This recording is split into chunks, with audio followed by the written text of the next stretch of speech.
Bueno, bienvenido, amado Distrito Providencia y todos aquellos que nos miran en el extranjero. Para mí es un agrado, un honor poder compartir la palabra de Dios, un privilegio. El día de hoy quiero compartirles acerca de la eterna misericordia de Dios. La pregunta que nosotros hacemos el día de hoy es: ¿hasta dónde puede llegar un pecador con su pecado? ¿Hasta dónde puede llegar una persona en su maldad? Y la otra pregunta que nos hacemos: ¿hasta dónde puede llegar la misericordia de Dios? ¿Hasta dónde Dios puede perdonar? Cuando Moisés subió al monte Sinaí, la segunda vez que subió al monte Sinaí, porque la primera vez rompió las tablas cuando vio al becerro de oro, se enojó Moisés. La segunda vez Dios le dijo: alízate 2 tablas y sube nuevamente al monte. Subió Moisés al monte Sinaí y se encontró con Dios. Y vemos en Éxodo 34:6 que aparece Dios y dice lo siguiente: y pasando Jehová por delante de él, proclamó: Jehová, Jehová, fuerte, misericordioso y piadoso, tardo para la ira y grande en misericordia y verdad. Si podemos definir algo, ¿cómo definir a una persona? Usted defina su vida, o alguien que lo define usted. ¿Es simpático? ¿Es agradable? ¿Es enojón? Dios acá se define el mismo y dice que Él es fuerte, que es misericordioso, piadoso y que es tardo para la ira y grande en misericordia. Y estamos viviendo tiempos re difíciles en este tiempo. Vemos la pandemia y decimos: a lo mejor Dios es malo, y no es así. Dios tiene un plan y Dios tiene un propósito. Cuando en Éxodo 20 del 4 al 6 Dios proclama los 10 mandamientos, dijo: no te harás imagen ni ninguna semejanza de lo que está arriba en el cielo, ni abajo en la tierra, ni en las aguas debajo de la tierra. No te inclinarás a ellas, ni las honrarás, porque yo soy Jehová, tu Dios fuerte, celoso, que visito la maldad de los padres sobre los hijos, hasta la 3ª y 4ª generación de los que me aborrecen. Si nosotros nos quedamos con esta primera parte del versículo, vemos que Dios visita la maldad de los padres sobre los hijos hasta la 3ª y 4ª generación. Pero esto es producto de los papás. Los papás hacen el mal y traen maldición a los hijos. Pero el versículo 6 de Éxodo 20 dice: y hago misericordia a millares, a los que me aman y guardan mis mandamientos. Han habido millares de personas, multitudes, millones de personas a través de la humanidad que Dios le ha hecho bien, que Dios le ha bendecido, que Dios lo ha llamado a su reino. El Salmo 103:8 dice: misericordioso y clemente es Jehová, lento para la ira y grande en misericordia. En este Salmo 103 encontramos 2 palabras claves: clemente y misericordioso. Clemente se aplica a la persona que es compasiva, que juzga o castiga con benevolencia. Y la misericordia es una persona que perdona al culpable, que no nos da lo que merecemos por nuestros actos. Dice la historia que en cierta ocasión el gran emperador Napoleón Bonaparte condenó a muerte a uno de sus soldados por haber cometido una doble falta. Y llega la mamá de Napoleón y se acerca, la mamá de este soldado, y se acerca a Napoleón y le dice: estimado Napoleón, emperador, por favor le pido que usted tenga misericordia de mi hijo y no lo mate, a este soldado que había sido condenado. Napoleón le dijo: este soldado no es digno de justicia, este hombre es culpable. La mujer le dice: pero yo no le pido justicia, yo le pido clemencia. Napoleón le responde: él no es digno de misericordia ni de nada. La mujer le dice: si no fuera digno de nada, no sería clemencia, no sería misericordia. Yo le estoy pidiendo que usted tenga misericordia. Napoleón quedó realmente sorprendido y le dijo: yo lo perdono, seré clemente con él. La clemencia entonces es juzgar de manera benevolente, y la misericordia es perdonar al culpable a pesar de todo lo que el culpable haya hecho. Hubo un hombre llamado John Newton, un predicador, un pastor protestante, que vivió entre los años 1725 y 1807. Su madre fue una devota cristiana que desde los primeros pasos le enseñó la palabra, le enseñó a orar, lo acompañó en la palabra de Dios. Lamentablemente esta mujer era enfermiza y cuando tenía 7 años murió la mamá de John Newton.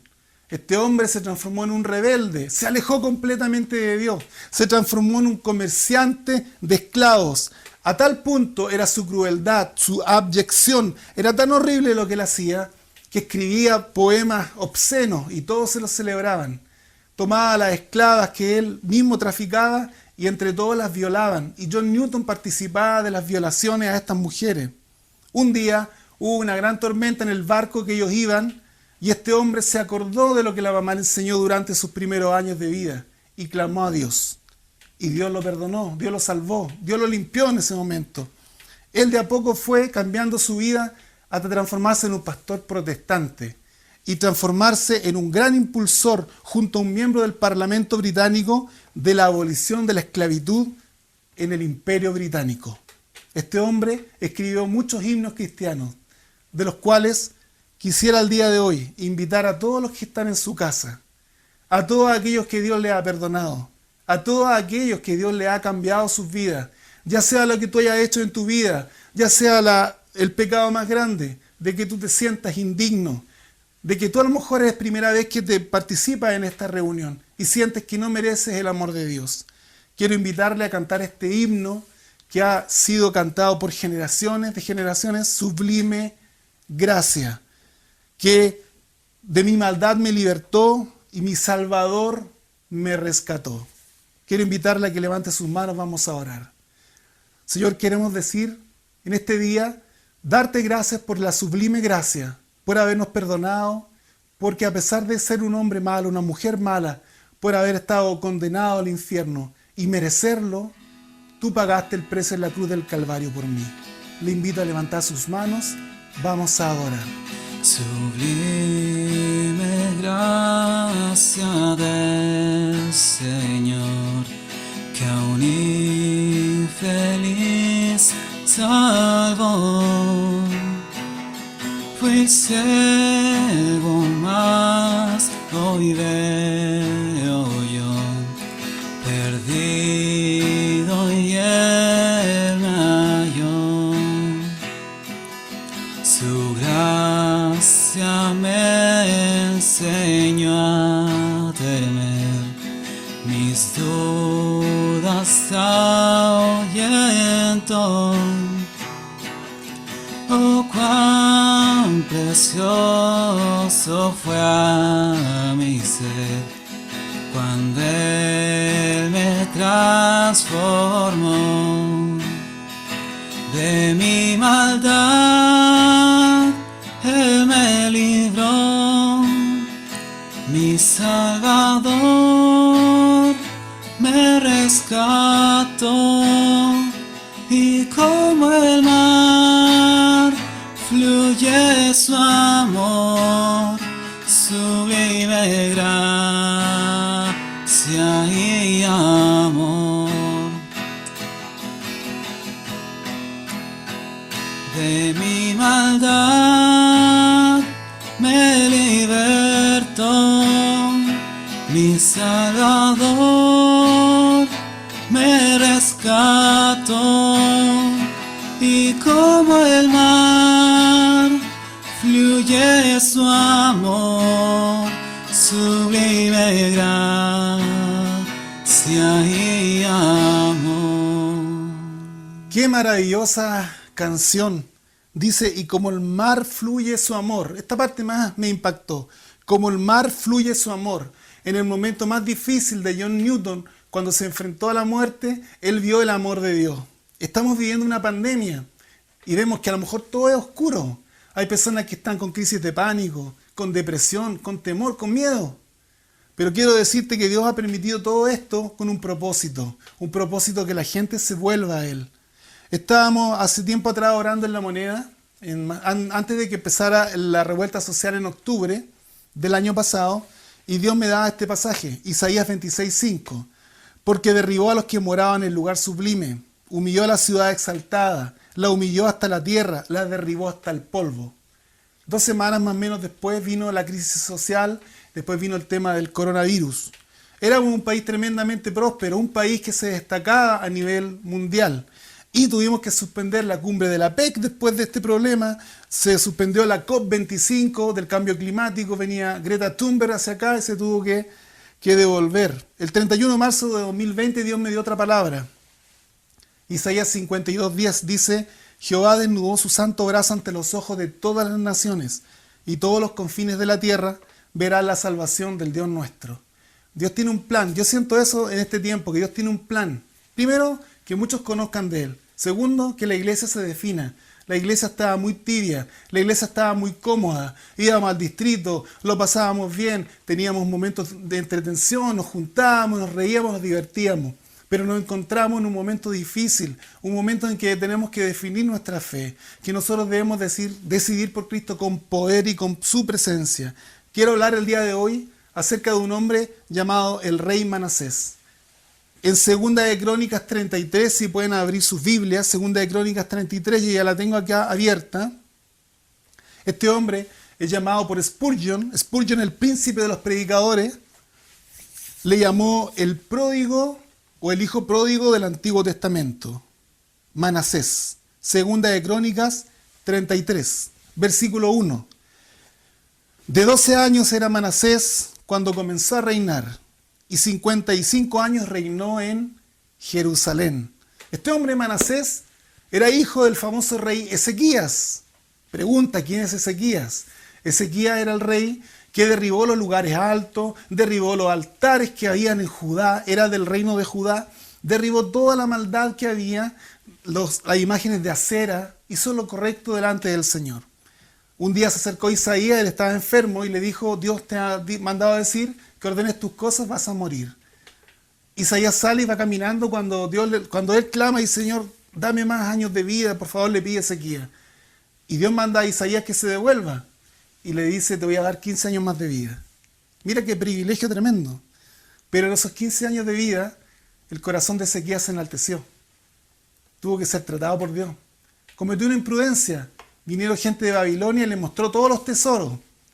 A futuro después, cuando vino la invasión de los babilonios, todos estos secretos de Estado lo había revelado Ezequías. Cometió esa imprudencia. Y también tuvo un hijo en esos años de 15 años que le extendió, que fue el rey más malo que existió en Judá, el rey Manasés. Y Manasés, ¿sabe qué significa? Significa hacer olvidar. Mira el nombre que tenía, llamarse hacer olvidar. Era tan malo que se llamaba hacer olvidar. Corría la sangre de David en él, pero no tenía el carácter de David. Se dice que el rey Ezequías, el papá, fue uno de los mejores reyes que existió después de David, del reino de Judá. Y Manasés fue el más malo. Versículo 2 de 2 de Crónicas 33. Pero hizo lo malo ante los ojos de Jehová, conforme a las abominaciones de las naciones que Jehová había echado delante de los hijos de Israel. Él siguió el mal ejemplo de su abuelo, que se llamaba Acaz, que hizo lo malo y se olvidó de su papá Ezequías. Ezequías le enseñó lo bueno. Es cierto que los últimos 15 años Ezequías se enalteció, no hizo tan correcta su vida, pero en general fue un buen rey, que lo más probable es que le enseñó la palabra. ¿Y saben qué hizo en el versículo 3? Porque él reedificó los lugares altos que Ezequías su padre había derribado, y levantó altares a los Baales, e hizo imágenes de acera, y adoró a todo el ejército de los cielos, y les rindió culto. Los lugares altos eran lugares levantados en valles. Habían valles donde levantaban lugares altos para adorar a dioses paganos. Y este hombre, todo lo que el papá derribó, él lo volvió a levantar. Nadie lo había logrado remover todos estos centros idolátricos, estos lugares de culto pagano. Ezequías lo hizo, y su hijo lo que hizo fue hacer todo lo contrario. Versículo 4. Edificó también altares en la casa de Jehová, de la cual había dicho Jehová: en Jerusalén estará mi nombre perpetuamente. Edificó asimismo altares a todo el ejército de los cielos, en los dos atrios de la casa de Jehová. Los dos atrios era el atrio de los sacerdotes, donde está el patio de los sacerdotes, y el patio donde entraba el pueblo. Una increíble depravación. Él le dio la espalda a Dios. Había sido criado bajo un papá que creía en Dios, y él le dio la espalda a Dios. Hizo muchas cosas horribles. Por ejemplo, tuvo depravación idolátrica. Levantó lugares altos. Y la pregunta es: ¿qué idolatría tienes tú? ¿O qué idolatría aún guardas en tu corazón? ¿Idolatra a alguien joven? Tú que eres joven, de repente tienes una adoración hacia un artista. y llega al punto de poder desmayarte por ese artista y le pones en un lugar más alto que el mismo Dios. ¿Tienes a lo mejor tu apellido como algo idólatra? ¿O tienes tu posición económica, tus bienes materiales? ¿Qué es lo que para ti es más importante que el mismo Dios? Versículo 6. Y pasó sus hijos por fuego en el valle del hijo de Hinnom, y observaba los tiempos, y miraba en agüeros. Era dado a adivinaciones, y consultaba a adivinos y encantadores. Se excedió en hacer lo malo ante los ojos de Jehová, hasta encender su ira. Se dedicó a la adivinación, al encantamiento, una depravación en violencia. ¿Qué dice acá? Dice que pasó sus hijos por fuego en el valle del hijo de Hinnom. Depravación total en violencia. Se usaba en esa época un dios que se llamaba el dios Moloch. Le ponían acá unos brazos y los encendían con fuego vivo. Tomaban a los hijos y se los ponían y los quemaban. Y esto fue lo que hizo este hombre. Mató a sus hijos y los sacrificó a Satanás o a Moloch. ¡Qué tremendo! ¿Qué diferencia hay entre Ana, la mamá de Samuel? Ana un día oraba por un hijo y le dijo, Dios, dame un hijo. Le dio un hijo a Samuel y ella lo dedicó todos los días de su vida al Señor. ¿Qué diferencia hay con este hombre Manasés? Mató a sus propios hijos. Y esto se refiere al menosprecio que actualmente existe con respecto a los niños. ¿Sabía usted que antes de que empezara este tema de la pandemia, el tema del aborto, el abogar por el aborto, el decir que los niños no eran niños, había que matarlos porque eran simples células? ¿Sabe usted cuántos abortos hay en el año? Hay 45 millones de abortos en el mundo en el año. Más de 85 abortos por minuto. Qué tremendo, ¿no es cierto? El menosprecio que tenía Manasés por los niños es el mismo menosprecio que existe actualmente por aquellos niños que han matado y han abortado. Y este mismo menosprecio también es a través de la gente. Menospreciamos a la gente la usa como un objeto sexual. Fue súper interesante hoy día, o ayer había estudiado este tema, vi una estadística de una revista cristiana, de una estadística de los ministerios de hombres probados, conducido por Barna Group, en una muestra de 388 hombres adultos identificados como cristianos. La estadística dice lo siguiente con respecto al menosprecio también que tenemos de las personas. Las estadísticas dicen que entre los 18 y los 30 años pasa lo siguiente: el 77% de los entre 18 y 30 años varones de Dios, el 77% mira pornografía al menos una vez al mes, el 36% ve pornografía diariamente. Entre los de 31 a 49 años no es menos inquietante: 77% mira pornografía mientras está en el trabajo los últimos 3 meses, 64% ve pornografía al menos una vez al mes. Incluso los hombres cristianos casados están siendo presas de la pornografía. Entre los casados tenemos un 55% que mira pornografía al menos una vez al mes y el 35% tuvo en alguna aventura sexual extramarital siendo casado. Mateo 26:41 nos dice: velad y orad para que no entréis en tentación. El espíritu de la verdad está dispuesto, pero la carne es débil. Tenemos que arrodillarnos y tenemos que pedirle al Señor que Dios nos guarde. Porque leemos la historia de Manasés y vemos que Manasés como rey fue horrible. Pero ¿qué estamos haciendo nosotros en nuestra vida? Hay un historiador judío que es de los años 100 después de Cristo, un poquito antes, mucho antes, 30 y tanto después de Cristo, al 100 después de Cristo, más o menos, vivió en ese tiempo, que escribió lo siguiente de Manasés: empezó su reinado con desprecio hacia Dios, matando bárbaramente a todos los justos que había entre los hebreos. Ni siquiera perdonó a los profetas, pues cada día hizo matar a algunos hasta que Jerusalén quedó regada de sangre. Es muy interesante que extrabíblicamente se dice que este rey metió a Isaías en un tronco y lo partió por la mitad. Extrabíblicamente se dice que fue a tal punto su maldad. Hubo una depravación en el ocultismo, usó agoreros, predijo, esos agoreros predicen males y desgracias, encantadores, magia, horóscopo, cartas, puede tomarlo el día de hoy, ouija, etc. ¿Cuántos cristianos el día de hoy? Espero que ninguno esté consultando el horóscopo. Espero que ninguno tenga el Salmo 91, el 23 abierto en su casa para la buena suerte. He escuchado a algunos que son nuevitos que dicen: vamos a mandar buenas víveras. Y eso no es cristiano tampoco. Escudriñemos la Escritura, leamos bien la palabra y tengamos mucho cuidado. Versículo 7 de 2 Crónicas 33. Además de esto puso una imagen fundida que hizo en la casa de Dios, de la cual había dicho a David y a Salomón su hijo: en esta casa y en Jerusalén, la cual yo elegí sobre todas las tribus de Israel, pondré mi nombre para siempre. El cronista parece bastante educado para contar esta historia, porque si vamos a 2 Reyes 21:7, vamos a leer lo mismo, pero hace una especificación.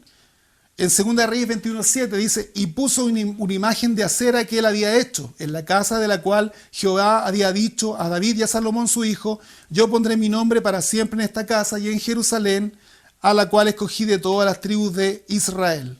Acera era una diosa cananea de la fertilidad y se usaba en la prostitución ritual. Es decir, lo que hizo él con el templo de Dios fue convertirlo en un burdel.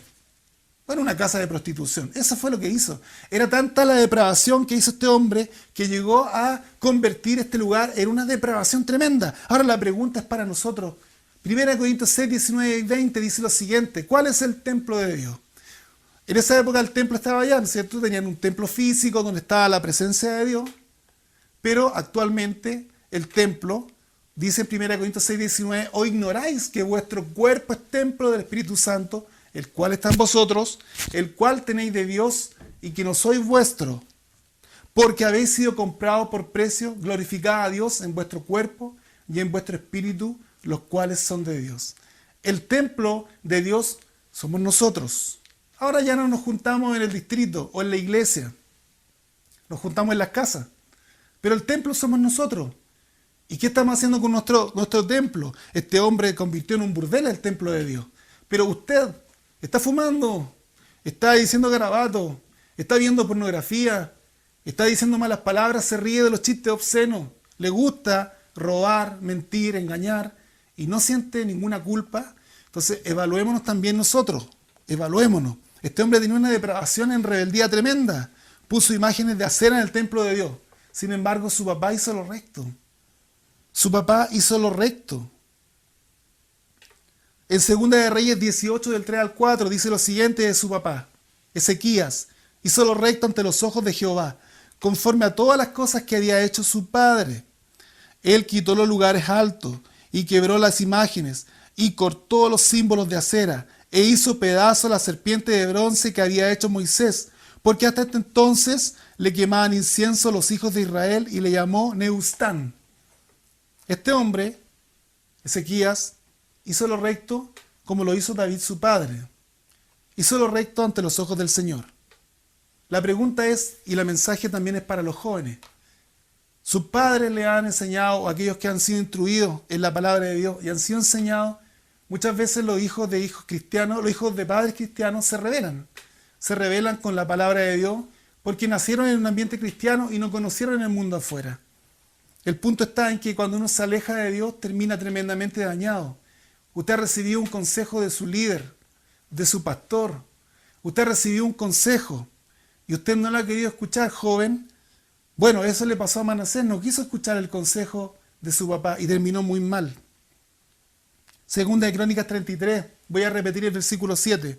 Además de esto puso una imagen fundida que hizo en la casa de Dios, de la cual había dicho Dios a David y a Salomón su hijo: en esta casa y en Jerusalén, la cual yo elegí sobre las tribus de Israel, pondré mi nombre para siempre. Y nunca más quitaré el pie de Israel de la tierra que yo entregué a vuestros padres, a condición de que guarden y hagan todas las cosas que yo les he mandado, toda la ley, los estatutos y los preceptos, por medio de Moisés. Manasés pues hizo extraviarse a Judá y a los moradores de Jerusalén para hacer más mal que las naciones que Jehová destruyó delante de los hijos de Israel. Hizo lo malo y lo perverso. Pero lo llamativo el versículo 10: y habló Jehová a Manasés y a su pueblo, mas ellos no escucharon.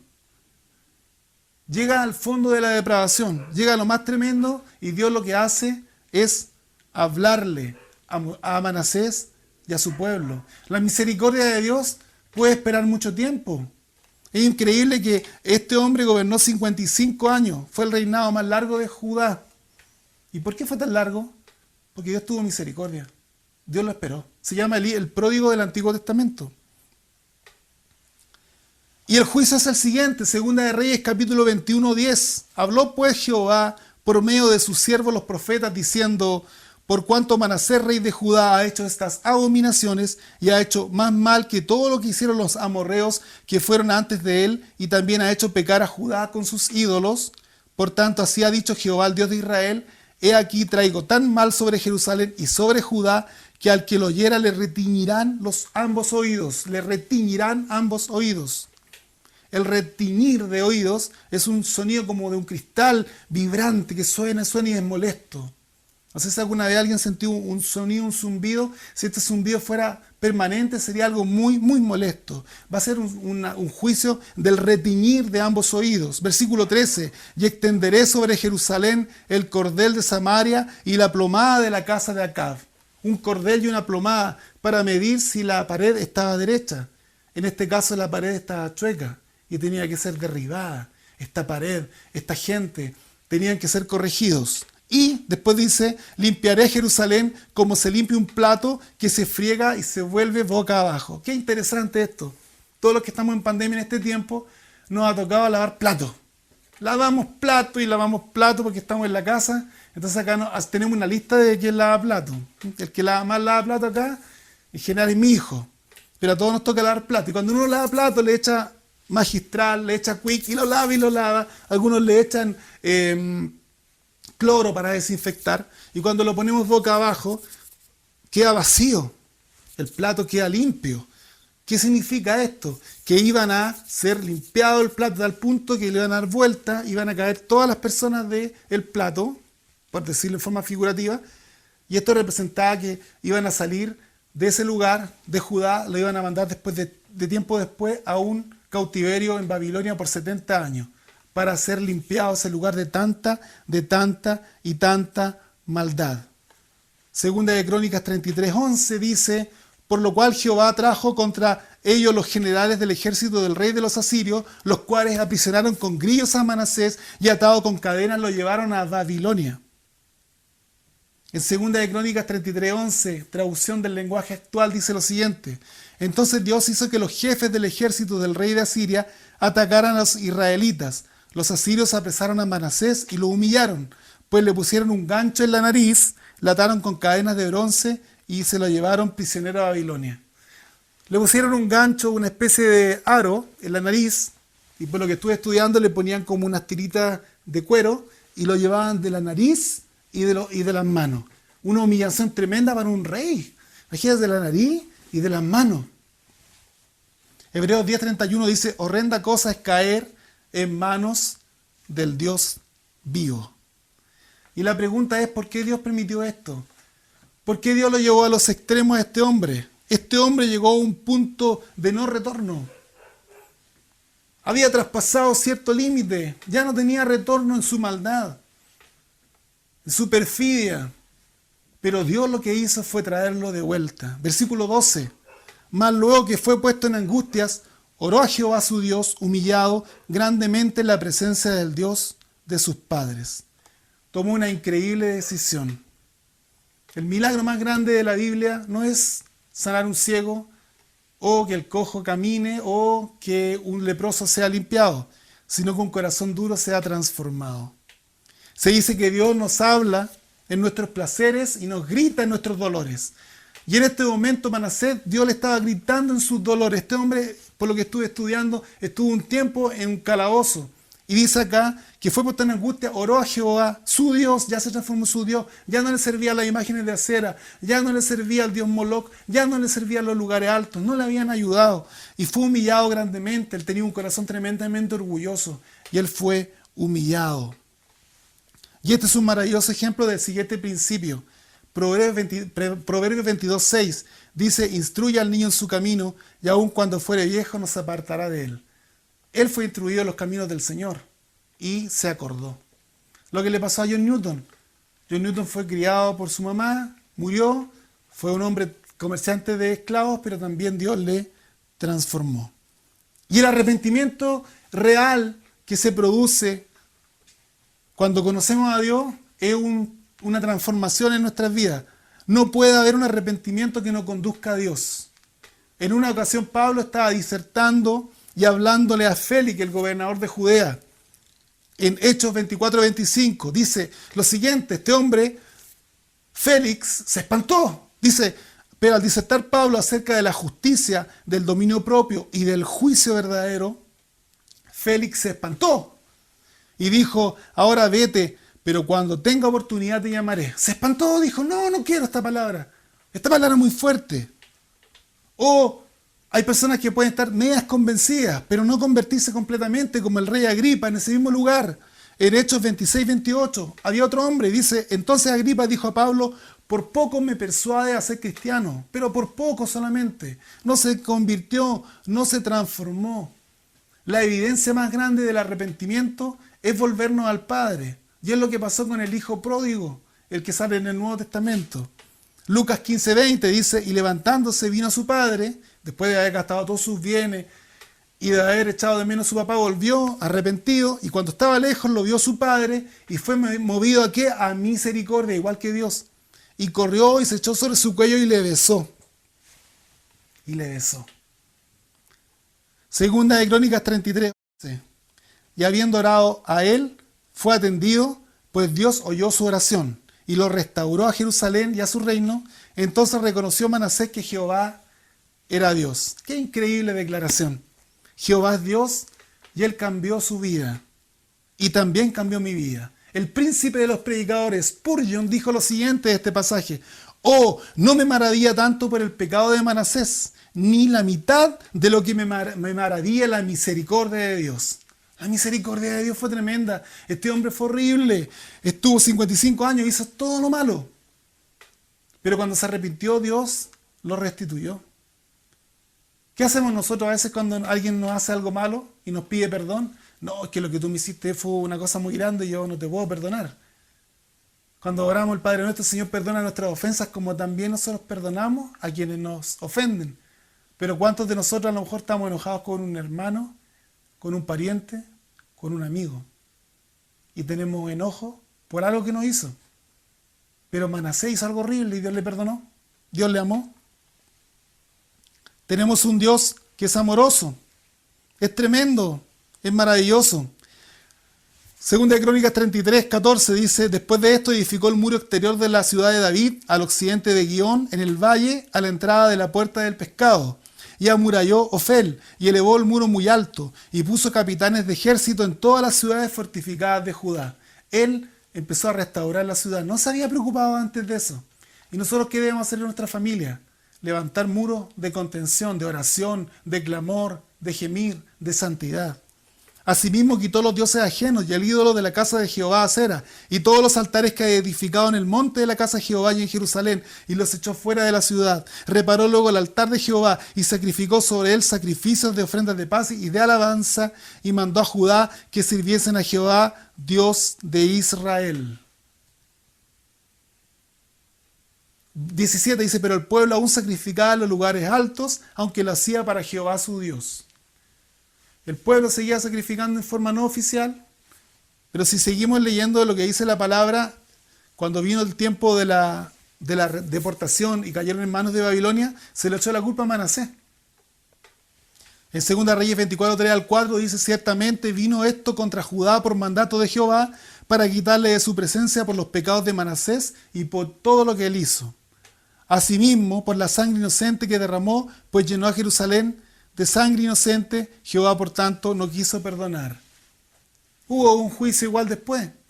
¿Por qué? Porque el pueblo siguió haciendo lo malo. Porque cuando el gobernante hace lo malo, lleva a toda la gente a hacer lo malo también. Pero este hombre se arrepintió y Dios lo perdonó al tiro. Dios escuchó al tiro su plegaria, su clamor.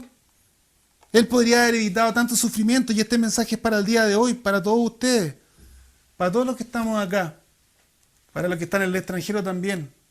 ¿Por qué no arrepentirnos ahora? Si algunos no se han convertido aún al Señor, arrepiéntase, no espere que vengan las consecuencias. Vida destruida, matrimonio destruido, hijos dañados, muchas cosas que nos podemos ahorrar por no haber hecho las cosas antes. Pero aún así Dios tiene misericordia, porque con Manasés la tuvo. Me faltaría tiempo para hablar de casos de la misericordia de Dios. Había un hombre que vivía cerca de la casa de mi suegro, que era un delincuente, que salió hasta en un programa llamado Alerta Máxima. Este hombre tenía hasta unos tajos por acá y siempre estaba ahí cuidando autos, pero era delincuente, salía, robaba y hacía un montón de cosas. Un día desapareció de mi señora y andaba muy arregladito, así como el día de hoy yo ando arregladito. Apareció cerca de mi señora y le dijo, ¿sabe, señora Laura, no sé cómo le habrá dicho, Dios recoge a sus hijos hasta de la basura?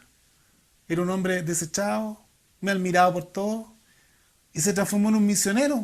Lo mandaron al sur, se casó con creo que la sobrina del pastor que le compartió, y se fue de pastor al extranjero, a un país de Sudamérica. Y era un hombre delincuente. Una vez me tocó ir a la cárcel de Colina a compartir del Señor a un joven que participó de un secuestro. Y me llamó mucho la atención que él recibió con avidez la palabra, con mucho gozo. Y me llamó la atención la cantidad de cristianos compartiendo y gente leyendo la Biblia. Cómo lo más menospreciado del mundo, Dios aún tiene misericordia. Cuando Adán y Eva pecaron, ¿qué es lo que hizo Dios? Los vistió. Cuando Caín mató a Abel, ¿qué hizo Dios? Le puso una marca para que nadie lo tocara. Cuando Dios mandó a Jonás a predicar a Nínive, este rey se arrepintió, se cubrió de silicio, pidió que todos no comieran los animales, nadie, y clamaran a Dios por si Dios tenía misericordia, y Dios lo tuvo. A tal punto es la misericordia de Dios que Jonás se enojó porque Dios le dañó una calabacera con el cual se sentó a mirar cómo destruía a Nínive. Y Dios le dijo, pero ¿cómo tú te enojas por esa calabacera? ¿Acaso yo no voy a tener piedad de aquella gran ciudad donde hay más de 120.000 personas que no saben discernir entre su mano derecha y su mano izquierda? También tenemos, por ejemplo, otros casos, y que me llaman mucho la atención, de que no buscaron a Dios. Personas como Robin Williams, el actor, que lamentablemente él se suicidó. Él hizo la Sociedad de los Poetas Muertos, El Hombre Bicentenario, un hombre rico, exitoso, pero tenía un vacío tremendo y él se quitó la vida. No esperó la misericordia de Dios. Elvis, por ejemplo, era un hombre que fue criado en un ambiente cristiano. La familia pertenecía a una congregación en Memphis del pastor James Hamill. Un día Elvis lo fue a ver porque Elvis no iba mucho a la iglesia, pero fue una noche a verlo un domingo después del culto del año 50 y dijo lo siguiente. Elvis Presley dijo, pastor, soy el joven más miserable que pueda conocer. Tengo todo el dinero que pueda necesitar, millones de fans y amigos, pero estoy haciendo lo que usted me enseñó que no hiciera. Y no hago las cosas que me dijo que hiciera. Estoy haciendo lo que usted me enseñó que no hiciera y no hago las cosas que me dijo que hiciera. La misericordia de Dios es tremenda, pero mucha gente no la quiere tomar como ellos. Me llamó la atención también el día que murió Camiroaga, creo que fue el mismo día que Camiroaga murió, hizo un programa en la mañana y fue Nick Vujicic, que es el joven que no tiene brazos ni piernas. Le compartió del Señor y le dijo, nadie sabe lo que va a pasar con nosotros mañana. Y tuvo la oportunidad de recibir el mensaje de salvación el mismo día que iba a morir. Con casualidad, no creo. Dios sabía que iba a morir ese día o el día siguiente. El apóstol Pablo consentía la muerte de Esteban, iba con cartas hacia Damasco a destruir a los cristianos y Dios se le apareció y lo tumbó al suelo y lo transformó. Y probablemente Pablo tenía mucho orgullo porque era un hombre muy, muy instruido en la palabra de Dios, muy instruido. Pero Dios mandó a un hombre llamado Ananías, un hombre que nadie lo conocía. Le puso en las manos y le dijo, recibe la vista y recibe el Espíritu Santo. Y su vida fue transformada. El ladrón de la cruz. El ladrón de la cruz. Acuérdate de mí cuando vengas a tu reino. Y el Señor le dijo, hoy estarás conmigo en el reino. Entonces vemos la bendición de Dios y la bondad. Este día les quería compartir este mensaje y esta palabra de lo que Dios ha hecho en nuestras vidas, de lo que Dios ha transformado en nuestros corazones. A lo mejor usted ha abortado, a lo mejor usted ha robado, en su pasado ha engañado, fracasó en su matrimonio, destruyó la vida de sus hijos. No sé lo que usted haya vivido, pero Dios tiene misericordia y Dios le ama. Dios le perdona. Dios hace todo nuevo. Dice que si los pecados fueran como la grana, como la blanca nieve, serán emblanquecidos. Si fueran rojos como el carmesí, vendrán a ser como blanca lana. Dios le ha perdonado si usted acepta su perdón y usted acepta que Él sea su Salvador, pero también su Señor, que Él tome el control de su vida. Si usted engañaba, no engañe más. Si usted ve pornografía, tome su computador y le cuesta, rómpalo. Como en una película, el tipo lo rompía su computador. Si usted es dado a los garabatos, órele al Señor para que Dios le transforme sus labios, porque ninguna palabra corrompida debe salir de sus labios, sino aquella que es necesaria para la edificación. Que su corazón sea consolado en este tiempo. Tenemos esta historia del pródigo del Antiguo Testamento, el rey Manasés. Fue transformado, pero no esperemos hasta el final, hasta que venga el colmo de nuestra maldad y de nuestro corazón para volvernos a Dios. Ese es un tiempo de definición. Quiero terminar este tiempo haciendo algo diferente. Quiero que adoremos al Señor. Hace tiempo que no lo hacemos. Quiero que levantemos nuestras manos. Vamos a orar. Padre amado, en el nombre de Jesús, yo quiero darte gracias por este tiempo y por el privilegio que tú me das de poder compartir la palabra. Señor, no lo merezco, pero Padre, nadie lo merece. Nadie merece tu salvación y tu misericordia, tu gracia, que es un favor no merecido, es un regalo que tú nos das y que a pesar de nuestro pasado, tú nos has perdonado. Ahora es tiempo de que nosotros nos perdonemos. Si alguno aún se sigue lamentando por su pasado, porque cometió aborto, porque cometió robos, porque fue un delincuente, porque fue una persona que mintió, engañó, falseó, trampeó, lo que haya hecho en su vida usted, Dios le perdona si usted de sincero corazón se arrepiente. Cuando vino el hijo pródigo, el padre vino y le abrazó y le besó. Y el Padre se goza cuando alguien se arrepiente. Es su amor, es su misericordia. Hoy levanto mis manos y te quiero adorar, Señor. Adoremos al Señor. Es a ti a quien anhelo, es por ti que yo suspiro. Más allá del velo, yo voy a decirte que te quiero. Trae mi corazón, atrae mi corazón, atrae mi corazón. Jesús, me muero de amor por ti. Quiero que el mundo sepa, quiero que el mundo vea que tú eres mi amado Jesús y yo soy tuyo. Atrae mi corazón, atrae mi corazón, atrae mi corazón. Jesús, me muero de amor por ti.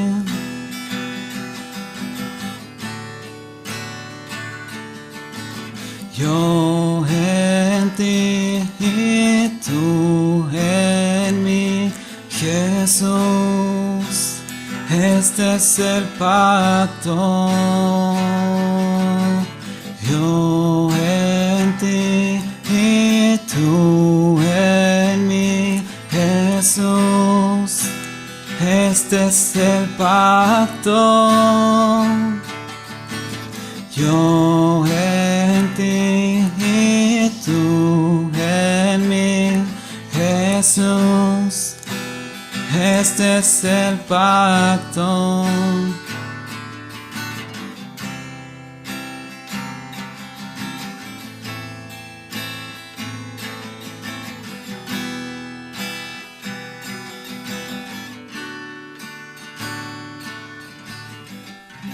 Señor, damos gracias porque tú atraes nuestro corazón. Que mi corazón se vuelva a ti, papá. Permite que nuestro corazón sea humillado delante de ti y que tomemos decisiones correctas. Gracias por historias como de Manasés, porque nos hacen entender de que no importa lo que yo haya hecho en mi vida, tú me perdonas y me amas. Y tu misericordia alcanza a todo aquel que se arrepiente. Hoy doy gracias y te doy la honra y la gloria. Gracias por este tiempo. Guarda a cada uno de los que están en este tiempo en pandemia. Guarda a la gente de la salud. Guarda, papá Dios, a nuestro presidente y permite que él conozca tu palabra, que conozca la luz de Cristo y que muchos otros presidentes del mundo puedan proclamar y muchos pueblos puedan proclamar que tú eres el Rey de Reyes y Señor de Señores. Damos la gloria por estar en nuestras casas escuchando esta palabra. Tú así lo has permitido. Que se mantenga tu gloria, que se mantenga la llama viva. El Espíritu Santo es nuestro consolador. Gracias por consolarnos y por esforzarnos. Te damos gracias, Dios, en el nombre de Jesús. Amén.